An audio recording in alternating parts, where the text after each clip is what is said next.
오늘은 4월 10일 출애굽기 3장 13절부터 22절까지의 말씀입니다.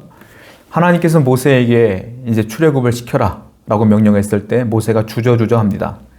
가기가 어려운 거예요. 선뜻 네 하기가 어렵습니다. 그 이유가 있어요.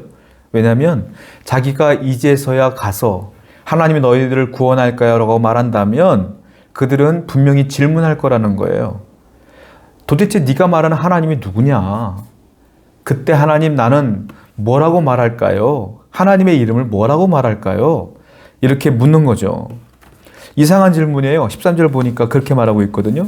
내가 무엇이라고 그들에게 말합니까? 그의 이름이 무엇이라 하니니 내가 뭐라고 대답할까요? 하나님 당신의 이름을 뭐라고 대답할까요? 라고 말하는 거예요. 이상해요. 왜냐하면 이스라엘 사람들은 하나님을 믿지 않습니까? 분명히 믿는데 하나님의 이름을 몰라.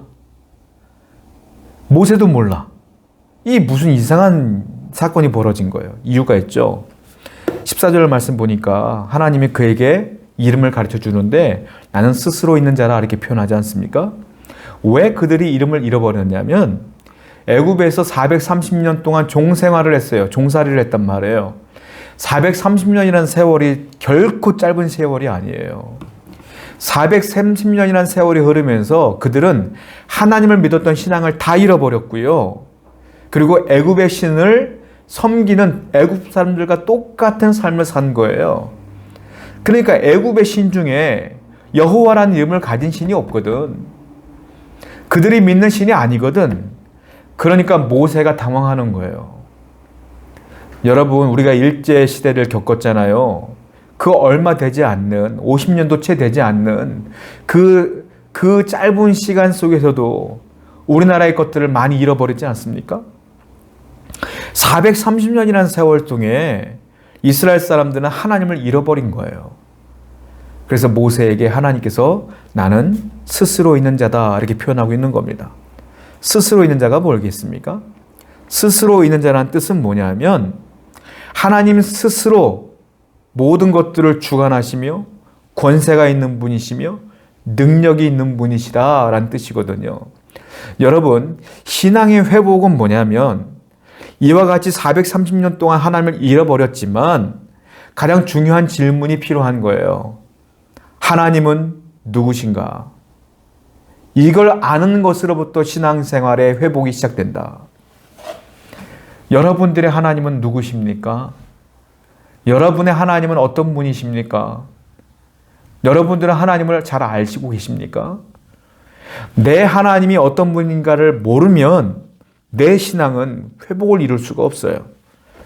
여러분들의 하나님은 어떤 분인가를 분명히 기억해야 되는데 하나님은 공식적으로 뭐라고 말해요? 나는 스스로 있는 자니라. 나는 독자적으로 존재하는 자이며 나는 권능과 권세를 갖고 있는 자이며 친히 너희를 구원할 수 있는 능력이 있는 자다. 이런 뜻이거든요. 하나님께서 본인을 설명해 주시는 거예요. 또 15절을 보니까 하나님은 당신을 어떻게 표현하고 있느냐면 15절에 너의 조상의 하나님 여호와 곧 아브라함의 하나님, 이삭의 하나님, 야곱의 하나님이라. 너의 조상의 하나님, 아브라함의 하나님, 이삭의 하나님, 야곱의 하나님이라. 이 말은 무슨 말이라고요? 나는 신실하신 하나님이라. 너희 조상들에게 내가 이미 언약하고 약속한 것이 있다. 그 약속을 지키는 하나님이라. 내가 너희들에게 그 약속을 지키리라. 그러니까 너희들은 기대하라. 이 말씀이에요. 이 말씀은 현실에도 적용이 되어져요. 성경 속에 이미 하나님께서는 우리 선조들에게, 믿음의 선조들에게 하신 약속이 있고요. 그리고 그대로 이루신 것들이 있어요. 우리는 성경 말씀을 믿습니다. 그 말씀은 이미 믿음의 선배들에게 하신 말씀이에요. 그 말씀이 430년이 흐른 뒤에 이스라엘에게 적용된 것처럼 저와 여러분들에게도 이미 그 약속이 실현되고 있고 현실적으로 나타나고 있고 그리고 앞으로도 그 약속을 지키실 것이다 라는 약속이라는 거예요. 하나님은 신실하신 분이에요. 분명히 성경에 이루어지는 모든 것들이 이루어질 줄로 믿습니다. 여러분들에게 하신 약속들과 성경으로 말씀하신 것들은 반드시 이루어질 것이니 우리도 기대하며 소망해야 된다.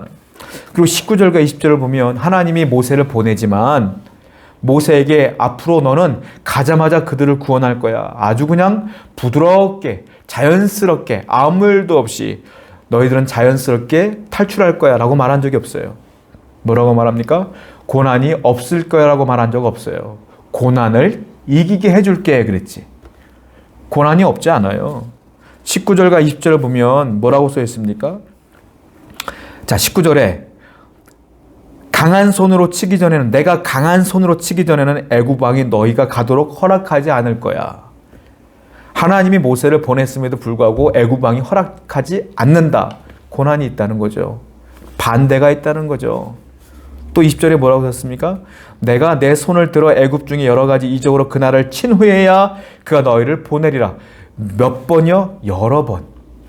여러 번 기적이 나타나야, 하나님이 이 애굽을 쳐야 그제서야 보내리라. 고난이 있다 없다? 있다.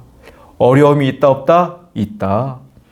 여러분들이 하나님을 그렇게 잘 믿어도 고난이 있는 거예요. 여러분들이 그렇게 하나님을 사랑해도 갈등과 반대는 있는 거예요. 그러나 어떻게 하라고요?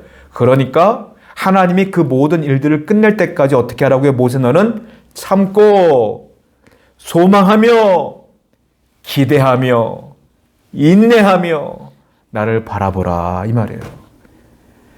여러분, 신앙은 인내입니다. 당장 내가 기도한 대로 이루어지지 않아도 하나님은 분명히 말씀했어요. 이루어지지 않는 것들이 있을 거야. 그러나 기다려라. 내가 여러 번 친 후에야 너희들을 보내리라. 너희들이 여러 번 그 고통을 겪은 후에야 그 일이 이루어질 수도 있다 이 말이에요. 그러므로 신앙은 기다림입니다. 오늘도 혹시 여러분 가운데 하나님의 뜻이 이루어지지 않아 고민스러운 분이 있다면 한 번 더 기다리시기 바라요. 믿음으로 기다리시기 바랍니다. 기도하겠습니다. 하나님, 믿음은 기다림입니다. 우리 성도님들 잘 인내하여 소망하며 하나님을 끝까지 붙들 수 있도록 인도하여 주옵소서. 예수님의 이름으로 기도드렸습니다. 아멘.